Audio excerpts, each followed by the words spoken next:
বন্ধুত্বপূর্ণ সম্পর্ক রয়েছে এবং ইরান এবং মধ্যপ্রাচ্যের জিসিসি কান্ট্রিগুলোও কিন্তু আমাদেরকে বাংলাদেশে একটি বন্ধু রাষ্ট্র হিসেবে গ্রহণ করেছে এবং আমাদের বাংলাদেশিরা যাতে ওখানে এই মুহূর্তে নিরাপত্তার সাথে থাকে সেটাও কিন্তু তারা নিশ্চিত করছে।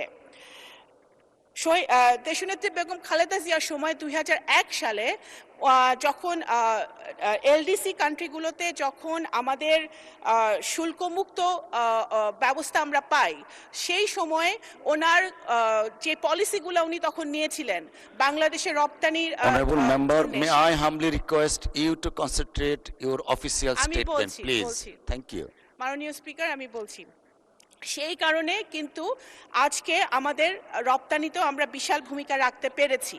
আমি কথাগুলো এই কারণে বলছি যে বর্তমানে আমাদের যে ফরেন পলিসি সেটাও আমাদের ডোমেস্টিক পলিসি এবং আমাদের যে ইশতেহার, সরকারের যে ইশতেহার, সেই ইশতেহারকে অ্যালাইন করে কিন্তু আমাদের ফরেন পলিসি নীতিগত পরিবর্তন হলো যে দেশের সার্বভৌমত্ব, ভৌগোলিক অখণ্ডতা, অন্য দেশের আভ্যন্তরীণ বিষয়ে হস্তক্ষেপ না করা এবং পারস্পরিক সম্মান ও স্বার্থের ভিত্তিতে আমরা আমাদের পররাষ্ট্রনীতি পরিচালনা করছি। সেটা মাথায় রেখে আমাদের যে কনভেনশনাল যে বাজারগুলো আছে, ইউরোপ, আমেরিকা ছাড়া আমাদের নতুন যে দেশগুলোতে আমরা বাজার সম্প্রসারণ করার ইতিমধ্যে কাজ শুরু করেছি মাননীয় প্রধানমন্ত্রীর নেতৃত্বে, সেগুলো হচ্ছে আপনার Thailand, Malaysia, Cambodia, Philippines, Vietnam, Singapore, Indonesia, Brazil, আমাদের আফ্রিকার দেশগুলো, বিভিন্ন দেশগুলোর সাথে আমাদের ইতিমধ্যে আমাদের দ্বিপাক্ষিক আলাপ আলোচনা হয়েছে এবং এই আলোচনার মধ্য দিয়ে তাদের সাথে আমাদের বিভিন্ন ফ্রেমওয়ার্ক এবং চুক্তি সম্প্রসারিত হচ্ছে, বাস্তবায়িত হচ্ছে এবং আমরা আশা করছি যে এই ফ্রেমওয়ার্কগুলোর মধ্য দিয়ে আমরা আরও নতুন নতুন বাজার আমরা খুলতে সক্ষম হব। আমাদের যে বাংলাদেশের যে পণ্যগুলো আছে, পাটজাত দ্রব্য, সিরামিক্স, ফার্মাসিউটিক্যালস এবং আরও Right, Honorable Member, Ms. Islam, may I humbly request you to concentrate your official statement, please? Thank you. আমি মাননীয় স্পিকার, আমি যেটা লেখা আছে আমি ওইটাই বলছি। Official statement একটা আছে which is in your hand. সেজন্য আমি একটু সংক্ষেপে বলছিলাম। Thank you. আচ্ছা, এটা পঠিত বলে আমি গণ্য করতে পারি মাননীয় স্পিকার, কিন্তু আমি শুধু অসংখ্য ধন্যবাদ বলতে চাচ্ছি কারণ অসংখ্য ধন্যবাদ যেটা লেখা আছে সেটা মানুষ পড়ে নিতে পারবে মাননীয় স্পিকার, অসংখ্য ধন্যবাদ মাননীয় সংসদ সদস্য সেটা পড়ে নিতে পারবে, কিন্তু আমি যেটা বলতে চাচ্ছি যে বর্তমানে আমাদের ফরেন পলিসি আমাদের ইশতেহারকে যাতে বাস্তবায়ন আমরা করতে পারি এবং আমাদের শ্রম বাজার যেন আমরা সম্প্রসারিত করতে পারি, সেই লক্ষ্যে আমাদের সেই কাজগুলো আমাদের চলছে। আমাদের বিশেষ করে আমি যেটা বলতে চাই, আমাদের যে কাজগুলো আমরা গ্রহণ করেছি মাননীয় প্রধানমন্ত্রীর নেতৃত্বে, ফ্যামিলি কার্ড এবং আজকে যে ক্রীড়া কার্ড দেওয়া হয়েছে, সেগুলো কিন্তু আমাদের মাল্টিল্যাটারাল প্ল্যাটফর্মগুলোতে আরো বেশি বাংলাদেশকে তুলে ধরবে। ধন্যবাদ মাননীয় সদস্য, ধন্যবাদ। একটা সম্পূরক কোশ্চেন করতে পারেন প্রশ্নকর্তা জনাব এ সুলতান আহমেদ বাবু। সম্পূরক কোশ্চেন। ধন্যবাদ। দেশ এবং জাতির উদ্দেশ্যে মাননীয় প্রধানমন্ত্রী 31 দফা ঘোষণা করেছিলেন। ওই 31 দফা কার্যক্রম মাননীয় চিফ হুইপ, উনি আপনার কাছে পারমিশন চাইবেন এবং আপনি বলবেন পঠিত বলে গণ্য করা হোক, এটা মানে এইটা বলবেন আপনি, তাহলে এইটা পঠিত বলে গণ্য হলো। উনি বললে কিন্তু তা হলো না, আপনি এইটা বলবেন। Thank you.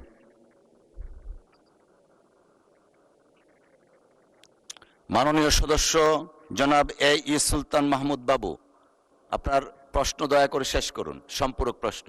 বাংলাদেশের রপ্তানি বহুমুখীকরণের লক্ষ্যে নতুন কোন কোন খাতকে অগ্রাধিকার দেওয়া হয়েছে এবং সেক্ষেত্রে কি ধরনের নীতি সহায়তা প্রদান করা হচ্ছে?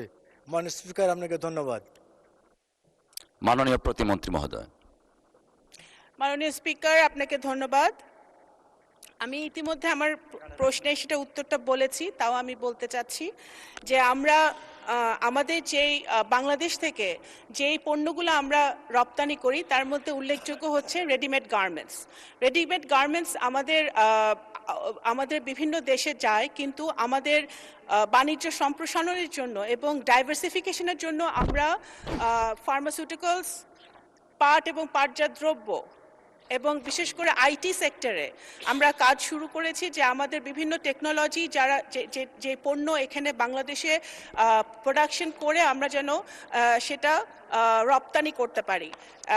বিভিন্ন এই দ্রব্যগুলো কিন্তু আমাদের বিভিন্ন দেশের সাথে আমরা ইতিমধ্যে কথা হয়েছে, এবং সবচেয়ে বড় কথা হচ্ছে আমাদের স্কিলড এবং সেমি স্কিলড লেবার, আমাদের ভোকেশনাল ট্রেনিংয়ের মাধ্যমে আমাদের যে পপুলেশন আছে, আমাদের ইয়াং জেনারেশন আছে, তাদেরকে স্কিলড লেবারের মাধ্যমে যেসব দেশগুলোর স্কিলড লেবার চাচ্ছে তাদেরকে যেন আমরা পাঠাতে পারি এবং আমাদের সেই সাথে আমাদের কর্মসংস্থানের ব্যবস্থা করতে পারি, সেই লক্ষ্যে আমাদের কাজ হচ্ছে। এই দেশগুলো হচ্ছে জাপান, দক্ষিণ কোরিয়া, অস্ট্রেলিয়া, কানাডা, আমেরিকা এবং আমাদের আফ্রিকার বিভিন্ন দেশে কিন্তু আমরা ইতিমধ্যে কথা বলছি। যেমন ব্রাজিল ইতিমধ্যে আমাদেরকে আগ্রহ প্রকাশ করেছে, ফিলিপাইন্স, ভিয়েতনাম, সিঙ্গাপুর, ইন্দোনেশিয়াও আমাদেরকে আগ্রহ প্রকাশ করেছে এই সকল পণ্য তারা নেবার জন্য। সেই কাজগুলো চলছে এবং তাদের সাথে আমাদের ফরেন অফিস কনসালটেশনের মাধ্যমে আমরা কিন্তু কাজগুলো চালিয়ে যাচ্ছি। আমাদের যে মিশনগুলো আছে মাননীয় স্পিকার বিভিন্ন দেশে, সেই মিশনগুলো সেই স্ব দেশে আমাদের পণ্য এক্সিবিশনের মাধ্যমে এবং রোড শোর মাধ্যমে তারা কিন্তু আমাদের পণ্যগুলো সেই সকল দেশে তারা তুলে ধরছে এবং আমরা যাতে বাজারজাত করতে পারি সেই কাজে তারা কাজ করছে। ধন্যবাদ মাননীয় স্পিকার। ধন্যবাদ মাননীয় প্রতিমন্ত্রী। রিলেভেন্ট সাবজেক্টের উপরে একটা সম্পূরক কোশ্চেন করতে পারেন। এখন সম্পূরক প্রশ্ন করবেন ঢাকা 14 আসন থেকে নির্বাচিত মাননীয় সংসদ সদস্য মীর আহমেদ বিন কাসেম। ধন্যবাদ। মাননীয় স্পিকার, আপনাকে ধন্যবাদ। মধ্যপ্রাচ্যের সাথে সম্পর্কর স্থপতি হচ্ছে শহীদ প্রেসিডেন্ট জিয়াউর রহমান। আজকে সেই মধ্যপ্রাচ্য আগুন জ্বলছে। যুদ্ধ বিগ্রহে আমাদের বাংলাদেশের নাগরিক সেখানে মৃত্যুবরণ করেছে। জ্বালানি সংকটে বাংলাদেশে ইতিমধ্যেই 3 জন লোকের মৃত্যু হয়েছে জ্বালানি বিক্রি বিষয়ক বিরোধ নিয়ে। আমার প্রথম প্রশ্ন, জিয়াউর রহমানের সন্তান মাননীয় প্রধানমন্ত্রী এই সংকট নিরসনে কি ভূমিকা পালন করছেন? পররাষ্ট্রমন্ত্রী সারা বিশ্বে ঘুরে বেড়াচ্ছেন জাতিসংঘের প্রেসিডেন্সি পদে, সেখানে আমাদের এই জ্বালানি সংকটের ব্যাপারে উনি কি ভূমিকা পালন করছেন আমরা সেটা জানি না। এই বিষয়ে মাননীয় বিরোধী মাননীয় সদস্য, মাননীয় প্রতিমন্ত্রী, আরেকটি প্রশ্ন করতে হবে। একটা question, you are allowed to ask one question only. Right honourable member, you are allowed to ask one question only. Thank you. মাননীয় প্রতিমন্ত্রী।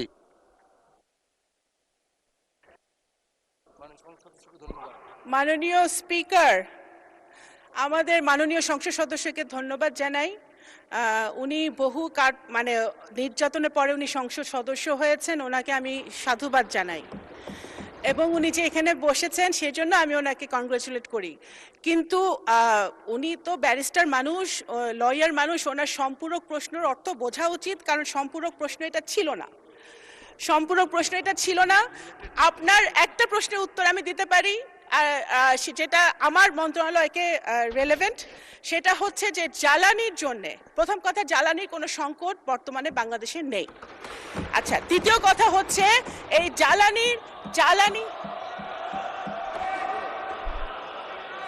মাননীয় speaker, Honorable members, may I humbly request all of you, honorable members, please, জি মাননীয় প্রতিমন্ত্রী, আপনি আপনার বক্তব্য অব্যাহত রাখুন।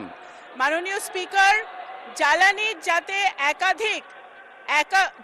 যাতে একাধিক সোর্স থেকে আমরা সরবরাহ করতে পারি, সেই জন্য ইতিমধ্যেই মাননীয় প্রধানমন্ত্রী একাধিকবার আমাদের সাথে বসেছেন। জ্বালানি মন্ত্রণালয়, পররাষ্ট্র মন্ত্রণালয়, বিভিন্ন সংশ্লিষ্ট মন্ত্রণালয়ের সাথে উনি বসেছেন। আমরা মধ্যপ্রাচ্য ছাড়াও যে সকল সোর্স থেকে আমরা জ্বালানি আনতে পারি সেই ব্যাপারে আমরা নিরলস কাজ করে যাচ্ছি এবং ইনশাল্লাহ আমরা সেটাতে সফল হব। দ্বিতীয়ত হচ্ছে আমরা প্রথম থেকে বলে আসছি, যখন এই যুদ্ধটা লেগেছে বাংলাদেশ সরকারের একমাত্র গুরুত্বপূর্ণ কাজ হচ্ছে, ফার্স্ট প্রায়োরিটি হচ্ছে বাংলাদেশিদের যে মধ্যপ্রাচ্যে বসবাস করছে তাদের নিরাপত্তা নিশ্চিত করা। সেটা আমাদের মিশনগুলা পুঙ্খানুপুঙ্খভাবে 24/7 কাজ করে তারা করে যাচ্ছে। এবং আমাদের যারা 5 জন মৃত্যুবরণ করেছে মাননীয় স্পিকার, দুর্ভাগ্যবশত 5টি ভাইকে আমরা হারিয়েছি, তাদের 2 জনকে আমরা মৃতদেহকে আমরা সফলভাবে বাংলাদেশে আনতে আমরা পারতে পেরেছি। কারণ এই এখন সিচুয়েশনটা বুঝতে হবে, বাংলাদেশে অনেক ওই মধ্যপ্রাচ্যে অনেক কমপ্লিকেটেড সিচুয়েশন বিরাজ করছে, কখন কোথায় যুদ্ধ লাগে আমাদের বাংলাদেশিরা তখন নিজেরা বুঝতে পারে না। সুতরাং এর মধ্যে আমরা কিন্তু আনতে পেরেছি, এবং 186 জন বাংলাদেশিকে নিরাপদে ইরান থেকে, তেহরান থেকে IOM এর সহযোগিতায় আমরা বাংলাদেশে ফেরত এনেছি একটি চার্টার্ড বিমান ফ্লাইটের মধ্য দিয়ে। সুতরাং বাংলাদেশ সরকার, বাংলাদেশিরা, নাগরিকরা পৃথিবীর যে যেখানে আছে নিরাপদে আছে কিনা সেটাই আমাদের একমাত্র প্রায়োরিটি এখন বর্তমানে। ধন্যবাদ মাননীয় স্পিকার। ধন্যবাদ মাননীয় প্রতিমন্ত্রী। জাতীয় সংসদের আসন সংখ্যা 136, টাঙ্গাইল 7 আসন থেকে নির্বাচিত মাননীয় সংসদ সদস্য জনাব আবুল কালাম আজাদ সিদ্দিকী, আপনি আপনার তারকা চিহ্নিত প্রশ্ন 59 মহান জাতীয় সংসদে উত্থাপন করুন। মাননীয় স্পিকার, আপনাকে ধন্যবাদ। আপনাকে বিশেষভাবে ধন্যবাদ জানাচ্ছি, আপনি মহান সংসদে সর্বসম্মতিক্রমে ডেপুটি স্পিকার নির্বাচিত হয়ে আজকে স্পিকারের দায়িত্ব পালন করছেন, সেই জন্য আমি ধন্যবাদ জানাচ্ছি আমাদের সংসদ নেতা মাননীয় প্রধানমন্ত্রী, বিএনপির চেয়ারম্যান জনাব তারেক রহমান সাহেবকে। তিনি আমাকে এবার মনোনয়ন দিয়ে তিনবারের মতো মহান সংসদে আসার সুযোগ করে দিয়েছে। এই জন্য আমার নির্বাচনী এলাকা 136 টাঙ্গাইল 7 মির্জাপুরের জনগণকে, আমার ভালোবাসার মির্জাপুরকে, ভালোবাসার মানুষগুলোকে আমি আন্তরিকভাবে ধন্যবাদ জানাচ্ছি এবং অভিনন্দন জানাচ্ছি। সেই সঙ্গে আমি মাননীয় স্পিকার আপনার মাধ্যমে তারকা চিহ্নিত প্রশ্ন 59 এই মহান সংসদে উত্থাপন করছি। আপনাকে ধন্যবাদ। ধন্যবাদ মাননীয় সদস্য। মাননীয় স্বরাষ্ট্রমন্ত্রী জনাব সালাউদ্দিন আহমেদ। ধন্যবাদ মাননীয় স্পিকার। মাননীয় সদস্যের প্রশ্নের উত্তরে, বর্তমান গণতান্ত্রিক সরকার দেশের পুলিশ বাহিনীকে সুশৃঙ্খল বাহিনীতে রূপান্তরের মাধ্যমে সক্ষমতা বৃদ্ধির লক্ষ্যে নানাবিধ পদক্ষেপ গ্রহণ করেছে। বর্তমান সরকারের দিক নির্দেশনায় পুলিশ বাহিনীকে সুশৃঙ্খল বাহিনীতে রূপান্তরের মাধ্যমে জননিরাপত্তা নিশ্চিতকল্পে সারা দেশে পুলিশের সক্ষমতা বৃদ্ধির লক্ষ্যে প্রযুক্তি নির্ভর বিভিন্ন পরিকল্পনা গ্রহণ করেছে এবং নানাবিধ কার্যক্রমের মাধ্যমে তা নিম্নোক্তভাবে বাস্তবায়ন করছে।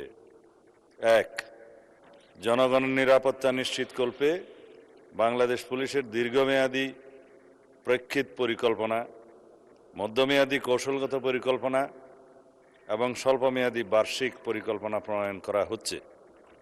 আধুনিক যুগোপযোগী ও প্রযুক্তিতে দক্ষতা বৃদ্ধির লক্ষ্যে পুলিশ সদস্যদের দেশ ও বিদেশে যুগোপযোগী প্রশিক্ষণ প্রদানের প্রক্রিয়া অব্যাহত রয়েছে। এছাড়া আধুনিক প্রশিক্ষণ কেন্দ্র, যানবাহন, যন্ত্রপাতি ও অন্যান্য সরঞ্জাম আদি সংযোজন অব্যাহত আছে। 3. বৈজ্ঞানিক পদ্ধতিতে তদন্ত প্রক্রিয়া এবং প্রযুক্তির সুবিধা ব্যবহার করে জনগণের নিরাপত্তা নিশ্চিত করার জন্য বিভিন্ন কার্যক্রম অব্যাহত রয়েছে। 4. গুরুত্বপূর্ণ স্থানে সিসি ক্যামেরা স্থাপন এবং তথ্য প্রযুক্তির সহায়তা নিয়ে অপরাধী শনাক্তকরণ ও তাদের আইনের আওতায় নিয়ে আসার কার্যক্রম অব্যাহত রয়েছে। CDMS এর মাধ্যমে রেকর্ডকৃত মামলা, অপরাধীদের তথ্য সংরক্ষণ করা হচ্ছে, যা মামলা তদন্ত কার্যক্রম ও তদন্ত মনিটরিংয়ে সহায়তা করছে। থানায় অনলাইন জিডি ও অনলাইন পুলিশ ক্লিয়ারেন্স চালু করা হয়েছে। ধন্যবাদ মাননীয় স্পিকার। মাননীয় মন্ত্রী, আপনাকে ধন্যবাদ। মাননীয় সদস্য জনাব আবুল কালাম আজাদ সিদ্দিকী একটি সম্পূরক প্রশ্ন করতে পারেন দয়া করে। ধন্যবাদ। মাননীয় স্পিকার, আপনাকে ধন্যবাদ। বিগত ফ্যাসিস্ট এবং মাফিয়া সরকারের অধীনে পুলিশ বাদী হয়ে আমাদের নামে যে মামলাগুলি করেছে, আমাদের নেতাকর্মীদের নামে যে মামলাগুলো করেছে, অনেক মামলায় এখন পর্যন্ত নিষ্পত্তি হয়নি। পুলিশ বাদী হয়ে মামলা করার ফলে তারা এখনও কোর্টের বারান্দা দিয়ে ঘুরছে। পুলিশ সেই মামলাগুলো প্রত্যাহার বা আইনগতভাবে সিদ্ধান্ত নিয়ে নেতাকর্মীদের হয়রানির হাত থেকে রক্ষা করা উচিত বলে আমি মনে করি। দ্রুত সময়ের মধ্যে এই মামলা থেকে তাদের রক্ষা দেওয়া উচিত। সেই সঙ্গে আমার নির্বাচনী এলাকা টাঙ্গাইল ৭, ৪ আগস্ট ২০২৪ পুলিশের সঙ্গে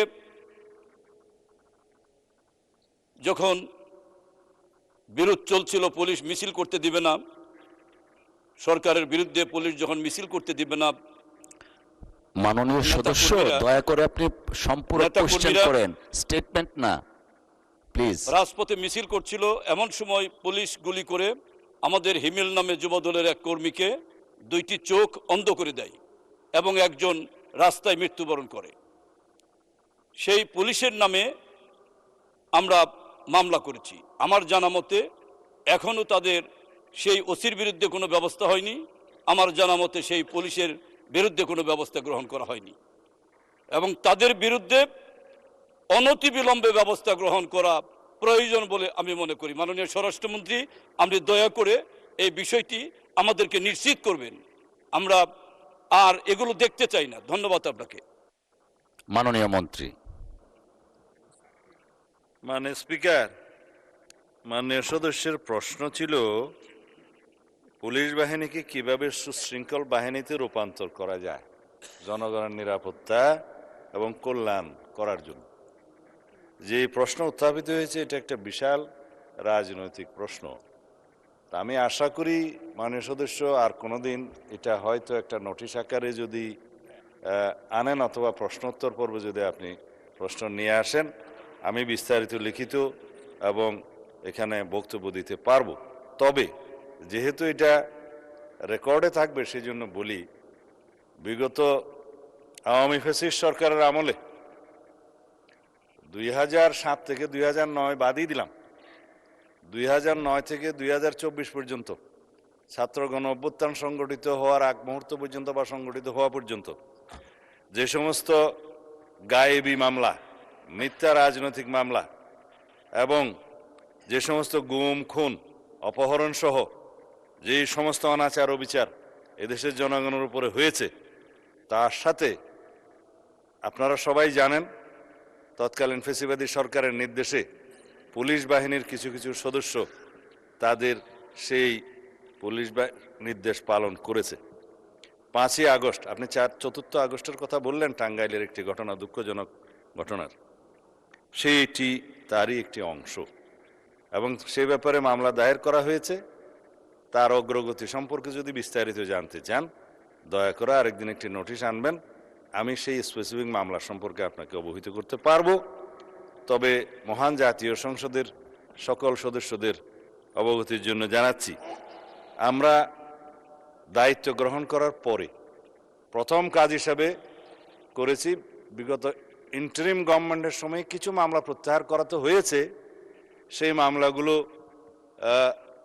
আমরা সরকারি দল, বিরোধী দল সহ অন্যান্য রাজনৈতিক কর্মী, অন্যান্য রাজনৈতিক দল, পেশাজীবী, সাংবাদিক সহ বিভিন্ন শ্রেণী পেশার মানুষের বিরুদ্ধে দায়েরকৃত মিথ্যা কিছু সংখ্যক মামলা প্রত্যাহার করা হয়েছে আবেদনের প্রেক্ষিতে, সেটা যাচাই বাছাই করে। কিন্তু সেখানে সকল মামলা অন্তর্ভুক্ত ছিল না।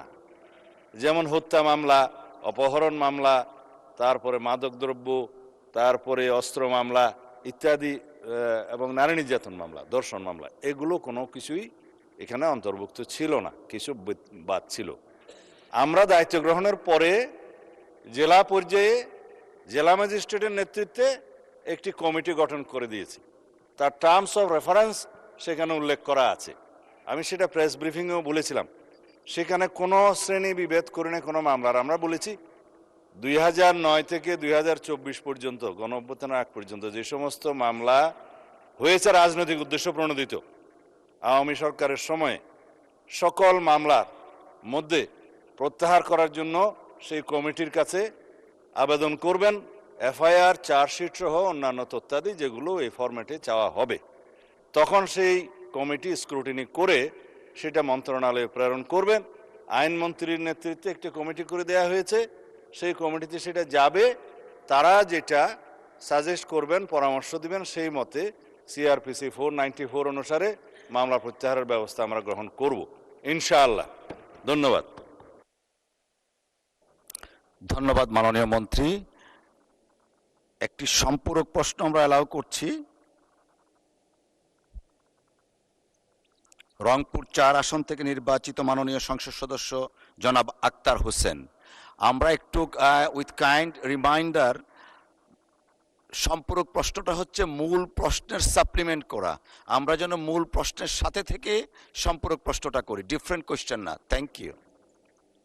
মাননীয় স্পিকার, পুলিশ বাহিনীকে সুশৃঙ্খল বাহিনী হিসেবে গড়তে হলে পুলিশ বাহিনী কর্তৃক কৃত ইতিপূর্বের যে বিশৃঙ্খলাগুলো আছে সেগুলোর সুরাহা হওয়া প্রয়োজন। সেক্ষেত্রে গত 16 বছর ধরে পুলিশ বাহিনীর ভিতর থেকে, অর্থাৎ আইন অমান্য করে পুলিশ যা কিছু করেছে, বিশেষত জুলাইতে পুলিশেরা, তাদের বাহিনীর অনেকেই আছেন যারা খুবই স্বপ্রণোদিত হয়ে নানা ধরনের হত্যাযজ্ঞে তারা অংশগ্রহণ করেছেন, মানুষের উপর নির্যাতন নিপীড়ন করেছেন। সেই বিষয়গুলোতে বিচার বিভাগীয় তদন্ত, বিচার বিভাগের কার্যক্রমের বাইরে এসে স্বরাষ্ট্র মন্ত্রণালয় তার ডিপার্টমেন্টাল কোনো পদক্ষেপ গ্রহণ করবে কিনা, এবং এই মুহূর্তে পুলিশ হত্যা নামক একটা ফ্রেম ব্যবহার করা হচ্ছে আওয়ামী লীগের তরফ থেকে আগস্টের এই ঘটনা প্রবাহের ভিত্তিতে। আমরা সেক্ষেত্রে স্বরাষ্ট্রমন্ত্রীর কাছে স্পষ্টভাবে জানতে চাই, এই যে একটা বিশৃঙ্খলা তৈরি করা হচ্ছে পুলিশ বাহিনীর ভিতরে, সেক্ষেত্রে এটা যে ঘাতক, তারা যে ঘাতক ছিল, তাদের যে এক ধরনের শাস্তির বিধান হয়ে গেছে, সেই বিষয়ে যে অস্পষ্টতা তৈরি হয়েছে, সেই বিশৃঙ্খলাগুলো দূরীকরণে স্বরাষ্ট্র মন্ত্রণালয়ের পক্ষ থেকে কোনো উদ্যোগ আছে কিনা আপনার মাধ্যমে জানতে চাই। ধন্যবাদ মাননীয় মন্ত্রী মহোদয়। ধন্যবাদ মাননীয় স্পিকার। আমি ইচ্ছা করলে মাননীয় সদস্যকে একটা আলাদা নোটিশ দেওয়ার জন্য আহ্বান করতে পারতাম, কিন্তু এটা একটা বিশাল রাজনৈতিক প্রশ্ন। যেমন জুলাই যোদ্ধাদের ইনডেমনিটি দেওয়ার বিষয়ে, আইনি এবং সাংবিধানিক সুরক্ষা দেওয়ার বিষয়ে জুলাই জাতীয় সনদে আমরা অঙ্গীকার আবদ্ধ হয়েছি। অঙ্গীকার নামার এটা 5 কি 6 নম্বর দফা 6।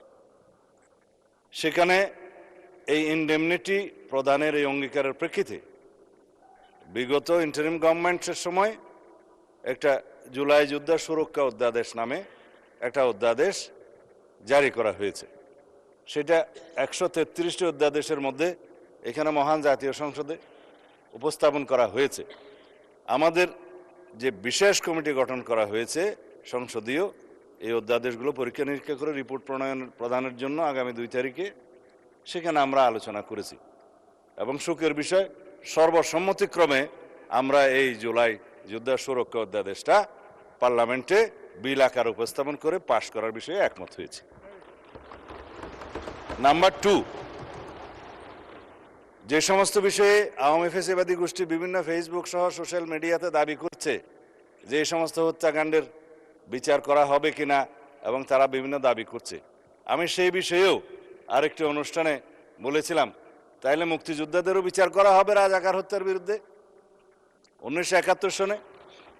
যদি এখন কেউ মামলা নিয়ে আসে, গণ অভ্যুত্থানের সময় রাজপথে অভ্যুত্থানকারী আন্দোলনকারীদের বিরুদ্ধে যারা হানাদার বাহিনীর মতো ঝাঁপিয়ে পড়ে হত্যাযজ্ঞ চালিয়েছে, ম্যাসাকার করেছে, গণহত্যা করেছে, তারা জনতার প্রতিরোধের মুখে কেউ কেউ হয়তো প্রাণ হারিয়েছে, কেউ কেউ আহত হয়েছে, কিন্তু সেটা যুদ্ধের ময়দানে ফয়সালা হয়ে গেছে। এবং সেখানে জুলাই যোদ্ধাদেরকে সুরক্ষা দেওয়ার জন্য যে অধ্যাদেশ জারি করা হয়েছে, সেই বিষয়ে আমরা এই অধ্যাদেশটি এখানে গ্রহণ করার জন্য সবাই সর্বসম্মত হয়েছি। সুতরাং আমার মনে হয় মাননীয় সদস্য আশ্বস্ত হতে পারেন, এই বিষয়ে সারা জাতীয় ঐক্যবদ্ধ একমত। আর অন্যান্য বিষয়গুলো আপনারা যে স্পেসিফিক উল্লেখ করেছেন, পুলিশের বিভিন্ন হত্যাকাণ্ড সম্পর্কে স্পেসিফিক মামলা দায়ের করা হয়েছে, কিছু মামলা আইসিটি কোর্টে হয়েছে, কিছু মামলা সাধারণ আইনে প্যানাল কোডের আন্ডারে বিভিন্ন মামলা আদালতে আছে, সেগুলো ইনভেস্টিগেশন হচ্ছে, কিছু কিছু বিষয়ে চার্জশিটেড হয়েছে এবং ফেসিস্ট শেখ হাসিনার বিরুদ্ধে 2-1টা মামলা এবং তার সহযোগী স্বরাষ্ট্রমন্ত্রী সহ কয়েকজনের বিরুদ্ধে 2-1টা মামলার রায়ও ঘোষিত হয়েছে এবং সেই রায়গুলো সারা জাতি টেলিভিশনের মাধ্যমে একদম লাইভ টেলিকাস্ট করা হয়েছে, আপনারা দেখেছেন। তা আশা করি অন্যান্য মামলাতেও ইনশাআল্লাহ আইসিটি কোর্ট হোক বা অন্যান্য আদালত হোক, আদালত স্বাধীনভাবে তার বিচার কার্য পরিচালনা করবে, সেখানে আমরা কোনো ইন্টারফেয়ার করব না, করতে চাই না। এটাই বর্তমান সুশাসনের, আইনের শাসনের ব্যবস্থা আমরা কায়েম করতে চাই। সুতরাং আমরা অপেক্ষা করি, আইনি প্রক্রিয়া, বিচারিক প্রক্রিয়া কিছু সময় লাগবে, সেইটা পর্যন্ত আমরা অপেক্ষা করি। ইনশাআল্লাহ এদেশে সকল গুম, খুন, হত্যাকাণ্ড এবং গণহত্যার বিচার হবেই। ধন্যবাদ। ধন্যবাদ মাননীয় মন্ত্রী। আরেকটি সম্পূরক প্রশ্ন, নোয়াখালী 2 আসন থেকে নির্বাচিত মাননীয় সংসদ সদস্য জনাব জয়নাল আবেদিন ফারুক। মাননীয় স্পিকার, মাননীয় মন্ত্রী 4 গুরুত্বপূর্ণ স্থানে সিসি ক্যামেরা স্থাপন, তথ্য প্রযুক্তির সহায়তা নিয়ে অপরাধী শনাক্তকরণ। আমি বিনয়ের সহিত আপনার মাধ্যমে এই সংসদের সকল মাননীয় সদস্যের পক্ষ থেকে আপনাকে অনুরোধ করব একটা বিষয়ে। 17 বছর এবং জুলাই আগস্ট বিপ্লবে আওয়ামী লীগের কিছু সংখ্যক লোক দ্বারা, যেমন যুবলীগ, ছাত্রলীগ দ্বারা পুলিশের ড্রেস পরিয়ে যেভাবে অকথ্য অত্যাচার, খুন খারাপি করেছে, তাদেরকে আইনের আওতায় আনে বিচারের ব্যবস্থা করবেন কিনা আপনার মাধ্যমে মাননীয় মন্ত্রীকে এই প্রশ্নটা রাখতে চাই। মাননীয় মন্ত্রী মহোদয়। মাননীয় স্পিকার, আপনাকে ধন্যবাদ। এই প্রশ্নের কিছু উত্তর মনে হয় আমি বিগত উত্তরের মধ্যে দিয়ে দিয়েছি। তারপরে শুধু সময় নষ্ট না করে পার্লামেন্টের সংক্ষিপ্তভাবে বলি, জুলাই অভ্যুত্থানকারীদের, জুলাই যোদ্ধাদের বিরুদ্ধে, সাধারণ জনগণের বিরুদ্ধে যারা সশস্ত্র হামলা চালিয়েছে, সে যে ড্রেস যেটাই হোক, সেটা যেই বাহিনীর ড্রেসই হোক, এবং আওয়ামী সন্ত্রাসী গোষ্ঠী, যুবলীগ, ছাত্রলীগ, যারা যেই বাহিনীর ড্রেসই পড়ুক, তারা সবাই অপরাধী এবং তাদের বিরুদ্ধে মামলা দায়ের হয়েছে, না হলে আপনারা দায়ের করবেন এবং সকল মামলার সুষ্ঠু তদন্ত হবে। বিচার করার দায়িত্ব বিচার বিভাগে, জুডিশিয়ারির, বিচার হবে ইনশাআল্লাহ। ধন্যবাদ। ধন্যবাদ মাননীয় মন্ত্রী। আমরা পরবর্তী কোশ্চেনে যাচ্ছি। জাতীয় সংসদের আসন সংখ্যা 9, দিনাজপুর 4 আসন থেকে নির্বাচিত মাননীয় সংসদ সদস্য জনাব মোহাম্মদ আখতারুজ্জামান মিয়া, আপনি আপনার তারকা চিহ্নিত প্রশ্ন 60 মহান সংসদে উত্থাপন করুন। মাননীয় স্পিকার, আপনাকে ধন্যবাদ। ধন্যবাদ আমার প্রিয় নেতা, প্রিয় প্রধানমন্ত্রী জনাব তারেক রহমানকে। ধন্যবাদ এই জাতীয় সংসদের সকল সদস্যবৃন্দকে। আমি মোহাম্মদ আখতারুজ্জামান মিয়া, 9 দিনাজপুর 4। আমার তারকা চিহ্নিত প্রশ্ন 60 মাননীয় অর্থ ও পরিকল্পনা মন্ত্রী বরাবরে। মাননীয় মন্ত্রী মহোদয়, অনুগ্রহ করিয়া বলিবেন কি বর্তমানে দিনাজপুর জেলার উন্নয়ন প্রকল্পের আওতায় এখানে কর্তৃক কোনো প্রকল্প চালু আছে কিনা, থাকিলে তাহা কি? মাননীয় স্যার, আপনার ধন্যবাদ। মাননীয় সদস্য, আপনাকে ধন্যবাদ। তারকা চিহ্নিত প্রশ্ন 60 মহান সংসদে উত্থাপিত হলো মাননীয় অর্থ ও পরিকল্পনা মন্ত্রী জনাব আমির খসরু মাহমুদ চৌধুরী। মাননীয় স্পিকার, আপনাকে ধন্যবাদ। দিনাজপুর জেলার উন্নয়নের জন্য বর্তমানে এককভাবে 2টি প্রকল্প একনেক কর্তৃক অনুমোদিত হয়। তবে মানব সম্পদ, স্বাস্থ্য, শিক্ষা, অবকাঠামো উন্নয়ন সহ বিভিন্ন সেক্টর ডিভিশনে অনুমোদিত উন্নয়ন প্রকল্পের মধ্যে দেশের অন্যান্য জেলা ও উপজেলার সাথে 30টি প্রকল্পে দিনাজপুর জেলা অন্তর্ভুক্ত রয়েছে। বাস্তবায়নাধীন প্রকল্পগুলো হলো, মাননীয় স্পিকার, এটা কিন্তু 3 পৃষ্ঠা, অনেক লম্বা। যদি বলেন আমি পঠিত বলিয়ে গণ্য করার জন্য অনুরোধ করি। মাননীয় মন্ত্রী, আমরাও সেটা বিবেচনা করছিলাম, পঠিত বলে গণ্য করা হলো। ধন্যবাদ আপনাকে। তবে এর সাথে আমি একটু যোগ করতে চাই, সেটা হচ্ছে এই প্রকল্পগুলো কিন্তু বিগত সরকারগুলোর সময় হয়েছে এবং এখানে উল্লেখযোগ্য 1300 অধিক প্রকল্প বাস্তবায়িত আছে এখন। এর মধ্যে 500 প্রকল্পের 500-এর অধিক প্রকল্প 10% বাস্তবায়ন এখনো হয়নি। আমরা কিন্তু বিগত দিনের এই প্রকল্পগুলোকে রিভিউ করছি। অনেকগুলো প্রকল্পের মধ্যে এখানে অপচয়, দুর্নীতির ইস্যু রয়েছে। এই জন্য 1300 প্রকল্প রিভিউর আওতায় আছে। আমি যেটা বললাম, এর মধ্যে 500-এর অধিক প্রকল্প 10% বাস্তবায়ন এখনো হয়নি। তো সুতরাং এটা আমরা যেটা রেকর্ড হবে সেখান থেকে বললাম।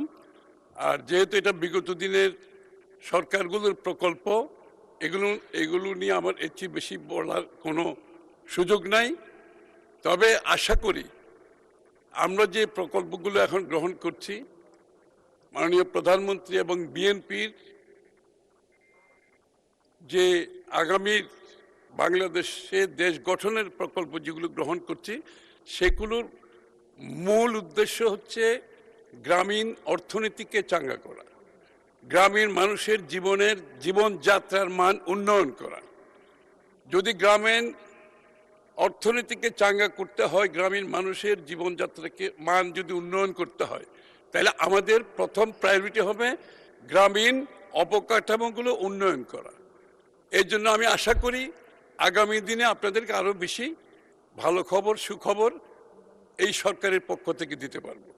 মাননীয় স্পিকার, আপনাকে ধন্যবাদ। মাননীয় মন্ত্রী, আপনাকেও ধন্যবাদ। জাতীয় আসন সংখ্যা 192, ঢাকা 19 আসন হতে নির্বাচিত মাননীয় সদস্য দেওয়ান মোহাম্মদ সালাউদ্দিন, আপনি আপনার তারকা চিহ্নিত প্রশ্ন 61 মহান সংসদে উত্থাপন করুন। আমি দেওয়ান মোহাম্মদ সালাউদ্দিন 192 সাবা আশুলিয়া নির্বাচনী এলাকা ঢাকা 19-এর পক্ষে তারকা চিহ্নিত প্রশ্ন 61 এই মহান সংসদে উপস্থাপন করছি। মাননীয় স্পিকার, আপনাকে ধন্যবাদ। Oh, I do apologize. It is my honest mistake. I do apologize. মাননীয় মন্ত্রী, একটা সম্পূরক প্রশ্ন নেওয়া উচিত ছিল, সেটা আমার মিস্টেক হয়েছে। আমি একটা সম্পূরক প্রশ্ন নিতে চাই, তারপরে ডক্টর সালাউদ্দিন সাহেবের কাছে আসবো। I do apologise. ইয়েস, মাননীয় মেম্বার। জি, মাননীয় স্পিকার, আপনাকে ধন্যবাদ। ধন্যবাদ মাননীয় অর্থ ও পরিকল্পনা মন্ত্রীকে তার 3 পৃষ্ঠাব্যাপী উত্তরদানের জন্য। এই 3 পৃষ্ঠাব্যাপী উত্তরদানের মধ্যে সব অধিদপ্তর বা সব মন্ত্রণালয়ের বরাদ্দ রয়েছে, কিন্তু পানি সম্পদ মন্ত্রণালয়ের কোনো বরাদ্দ নাই। মাননীয় স্পিকার, পানি সম্পদ মন্ত্রণালয়ের কোনো বরাদ্দ নাই। আমার নির্বাচনী এলাকা দিনাজপুর 4, এই এলাকায় 2টা নদী আছে। একটা হচ্ছে বিখ্যাত ভৌগোলিকভাবে যে নদী আত্রাই, আরেকটা হচ্ছে কাকড়া নদী। এই 2 নদীর ধারে আমার অসংখ্য গ্রামের মানুষ বা আমার ইউনিয়নের মানুষরা বসবাস করে, এবং নদী ভাঙ্গনের কারণে তাদের বাড়িঘর ভেঙে যাওয়া এবং রাস্তাঘাট ক্ষতিগ্রস্ত হচ্ছে। এই ক্ষেত্রে ওই সমস্ত নদীতে ভাঙ্গন রোধ করার জন্য প্রয়োজনীয় প্রকল্প গ্রহণ করার মাধ্যমে আমাদেরকে উপকৃত করবেন। এ ব্যাপারে উনি ব্যবস্থা নেবেন কিনা আপনার কাছে প্রশ্ন। মাননীয় স্পিকার, ধন্যবাদ। মাননীয় মন্ত্রী। মাননীয় স্পিকার, ধন্যবাদ। এই প্রশ্নটা অবশ্য একটু ভিন্ন প্রশ্ন, এই প্রশ্নের সাথে খুব বেশি সামঞ্জস্যপূর্ণ নয়। তারপরেও আপনার যে সমস্যার কথা আপনি বললেন, এটা আশা করি আপনি রেসপেক্টেড মিনিস্ট্রির সাথে আপনি রেজ করেন, এবং এটা আমি মনে করি, আমি তো আগেই বলেছি, এই সরকারের যে প্রকল্পগুলো আমরা এখন গ্রহণ করছি, প্রত্যেক কিছুর অগ্রাধিকার হচ্ছে কিন্তু গ্রামীণ অর্থনীতি, গ্রামীণ মানুষের জীবনযাত্রার মান উন্নয়নের জন্য। এবং সুতরাং এটা আপনার পক্ষ থেকে, যদি আপনার এলাকা থেকে যদি দাবি থাকে, আপনি সেটা রেসপেক্টেড মন্ত্রণালয়ের সাথে সেটার উদ্যোগ গ্রহণ করতে পারেন। আমি নিশ্চিত এই প্রজেক্টের যদি সম্ভাবনা থাকে, এই প্রজেক্ট যদি আপনার এলাকার জন্য, আপনার মানুষের জীবনযাত্রার মানের উন্নয়নের জন্য কাজ করে থাকে, উপকারী হয়ে থাকে, অবশ্যই প্রজেক্ট নেওয়া হবে ভবিষ্যতে। ধন্যবাদ মাননীয় মন্ত্রী। ঢাকা 19 আসন থেকে নির্বাচিত মাননীয় সংসদ সদস্য জনাব দেওয়ান মোহাম্মদ সালাউদ্দিন, আপনি আপনার তারকা চিহ্নিত প্রশ্ন 61 উত্থাপন করুন।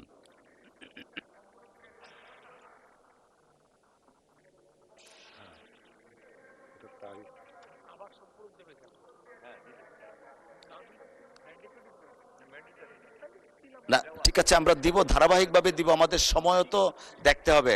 অসংখ্য ধন্যবাদ, আপনারা বসুন মাননীয় সদস্য। ধন্যবাদ। মাননীয় সদস্য দেওয়ান মোহাম্মদ সালাউদ্দিন, আপনি আপনার প্রশ্ন উত্থাপন করুন দয়া করে। তারকা চিহ্নিত প্রশ্ন 61 এই মহান সংসদে উপস্থাপন করছি। মাননীয় সদস্য, আপনাকে ধন্যবাদ। তারকা চিহ্নিত প্রশ্ন 61 মহান সংসদে উত্থাপিত হলো। মাননীয় মন্ত্রী, মাননীয় স্বরাষ্ট্রমন্ত্রী জনাব সালাউদ্দিন আহমেদ। মাননীয় স্পিকার, আপনাকে ধন্যবাদ। মাননীয় সদস্য জনাব দেওয়ান মোহাম্মদ সালাউদ্দিন তার প্রশ্নের উত্তরে ঢাকা জেলার সাভার মডেল থানা ও আশুলিয়া থানা এলাকায় প্রায় 1 কোটি মানুষ বসবাস করে। অত্যন্ত ঘনবসতিপূর্ণ জনবহুল এলাকা বিবেচনায় সাভার মডেল থানাধীন বিরুলিয়া ইউনিয়নের খাগান নামক এলাকায় পুলিশ তদন্ত কেন্দ্র স্থাপন এবং আশুলিয়া থানাধীন ইয়ারপুর ইউনিয়নের জামগড়া এলাকায় পুলিশ তদন্ত কেন্দ্র স্থাপনের প্রস্তাব প্রেরণের কার্যক্রম ঢাকা জেলায় প্রক্রিয়াধীন আছে। ধন্যবাদ। মাননীয় মন্ত্রী, আপনাকে ধন্যবাদ। মাননীয় সদস্য দেওয়ান মোহাম্মদ সালাউদ্দিন একটি সম্পূরক প্রশ্ন করতে পারেন। মাননীয় স্বরাষ্ট্রমন্ত্রী মহোদয়কে ধন্যবাদ জানাতে চাই যে আমার নির্বাচনী এলাকাতে আগামীতে 2টি পুলিশ তদন্ত কেন্দ্র স্থাপনের ব্যবস্থা উনি করে দিবেন এবং জামগড়া একটি সন্ত্রাসী, মাদক, কিশোর গ্যাং এবং চাঁদাবাজি অভয় অরণ্য ছিল। এরকম আরেকটি এলাকা হলো আমাদের আউকপাড়া এলাকায়, যেখানে প্রতি মাসেই মাদক নিয়ে দাঙ্গা হাঙ্গামা ও মারামারি ঘটনা অব্যাহতভাবে চলছে। আমরা নির্বাচনী সময় প্রতিশ্রুতি দিয়েছিলাম যে এইসব সমস্যাগুলো আমরা নির্বাচিত হলে সমাধান করবো, আইন শৃঙ্খলা উন্নতি করব, কিন্তু আমরা এখনও সেটাকে সহনীয় পর্যায়ে নিতে পারি নাই। তাই আমি মাননীয় মন্ত্রী মহোদয়ের কাছে বিনয়ের সাথে বলছি, সাবা আপনি নিজেই বললেন যে 1 কোটি লোকের বসবাস এলাকায় এবং জুলাই গণ অভ্যুত্থানে 70-80 জন ছাত্র শ্রমিক জনতা এখানে শহীদ হয়েছেন। 7-8টি গাড়ি ওই সময় পুড়ে গেছে, সেই গাড়িগুলো এখনো থানায় বরাদ্দ হয়নি।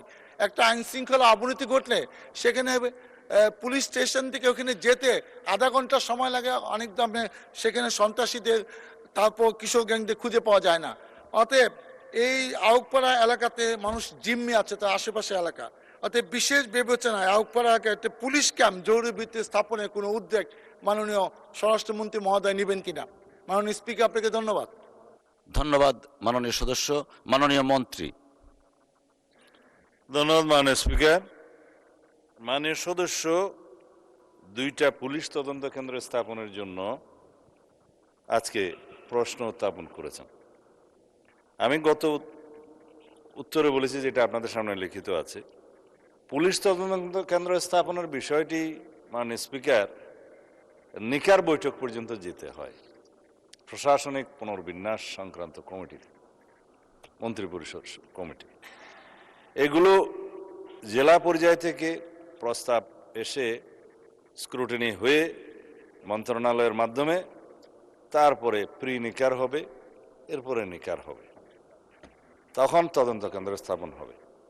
এখন আপনার এলাকায় একটা রেগুলার পুলিশ থানা আছে, উপজেলা আছে, 2টা পুলিশ তদন্ত কেন্দ্র চাচ্ছেন, আরও একটি পুলিশ ক্যাম্প আপনি চাচ্ছেন, যেহেতু জনবহুল এরিয়া।